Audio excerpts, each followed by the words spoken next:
一个上海的朋友给我发私信，他说临港的房子价格已经腰斩了，现在是入手的好时机吗？我说今天你听完我节目再做决定。大家好，我是大卫，我们一起来分析新闻背后的真相。今天是6月28号，我先跟你分享一个我最近收到朋友的私信，他说现在滨江的房子确实比开盘的时候腰斩了，是不是马上就能够出手？因为上海的地产圈呢，一直流传的一个说法是说，平常的房子再怎么跌，豪宅是稀缺的，它不可能再跌了。我呢想跟你分享最新中国财政部公布的一个数据，你再做决定。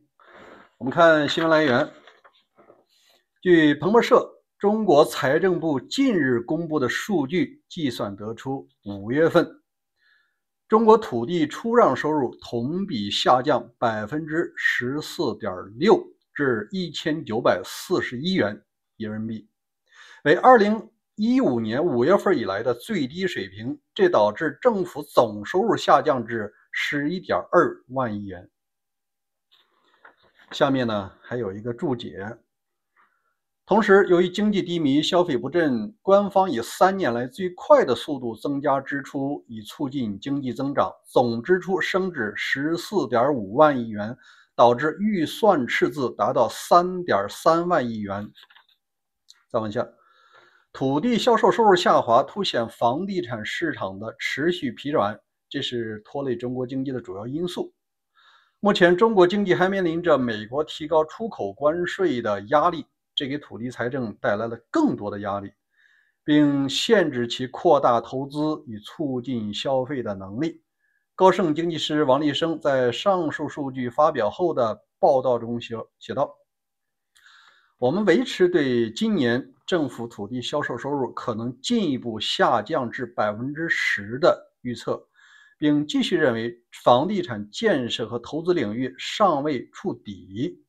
6月20日，中国财政部发布的财政收支情况显示，收支双降。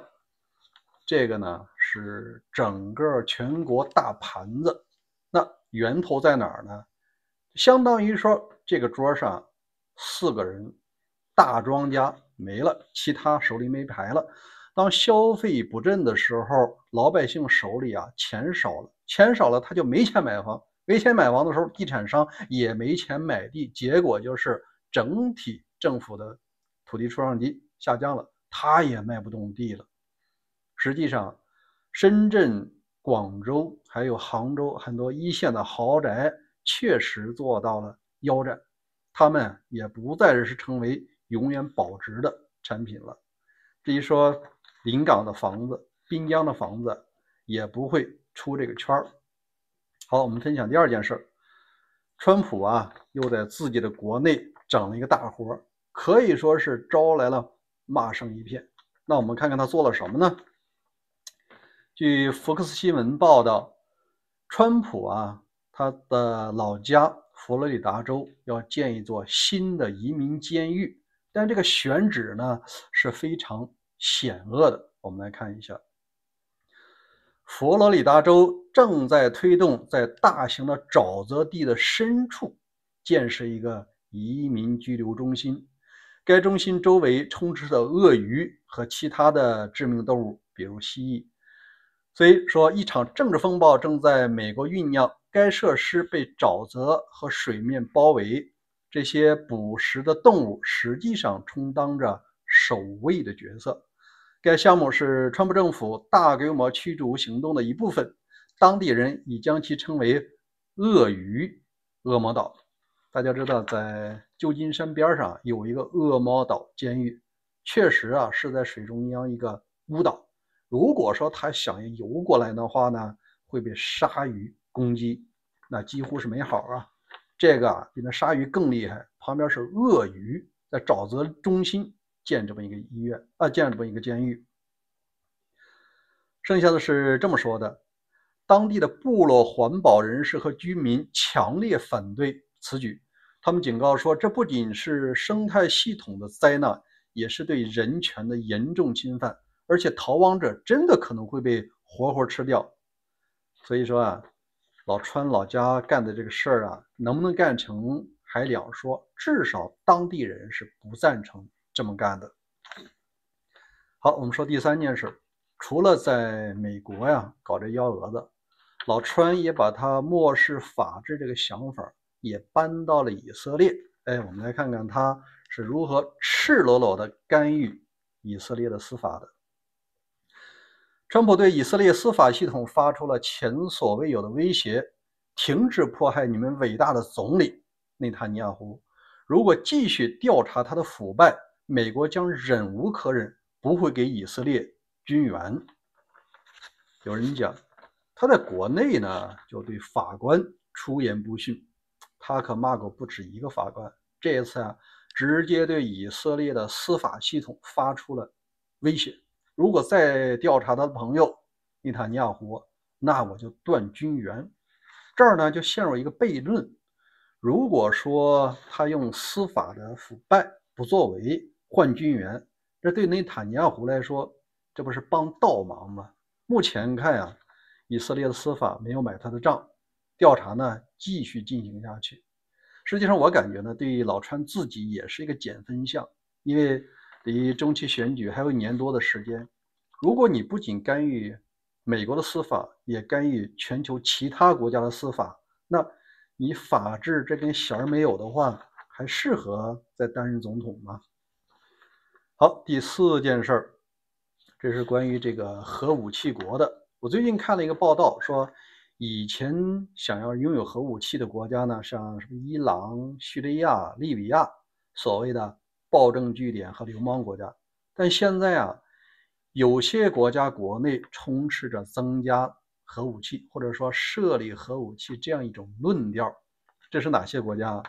日本、韩国，还有就是乌克兰，也有一些呢是德国。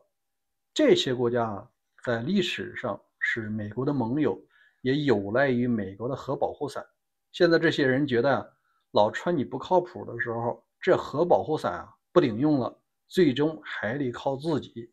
但我想问的是，如果这些国家真的拥核了，那对这个世界是越来越安全了呢，还是越来越危险了呢？相信大家心里是自有答案的。第5件事是我想聊一下关于生命质量和财富的关系，因为2个事儿你综合来比较一下。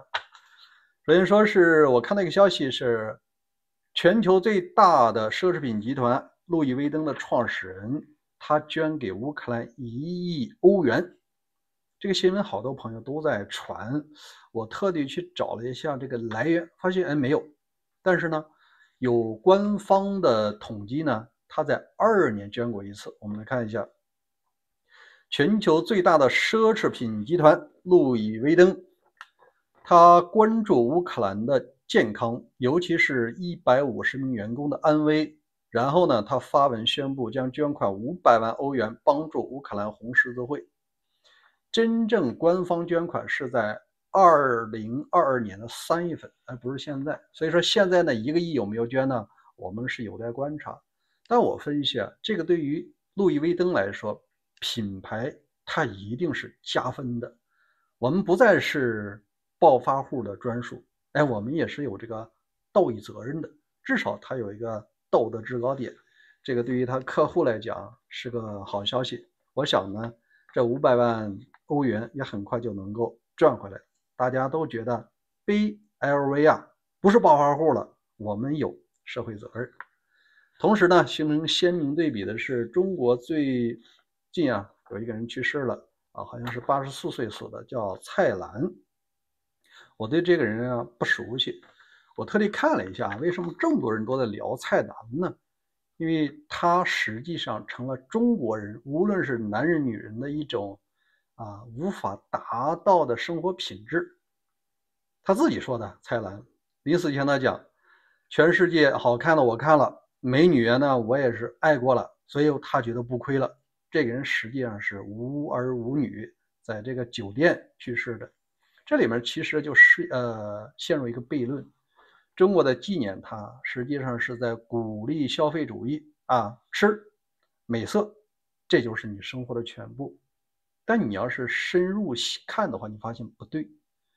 他自称和61个女性谈过恋爱，那有没有同时交往的呢？这不是劈腿吗？或者说你活到80多岁，爱过60多个人，平均一个人呢，可能也就1年多，那你怎么能够保证这是忠贞的爱情呢？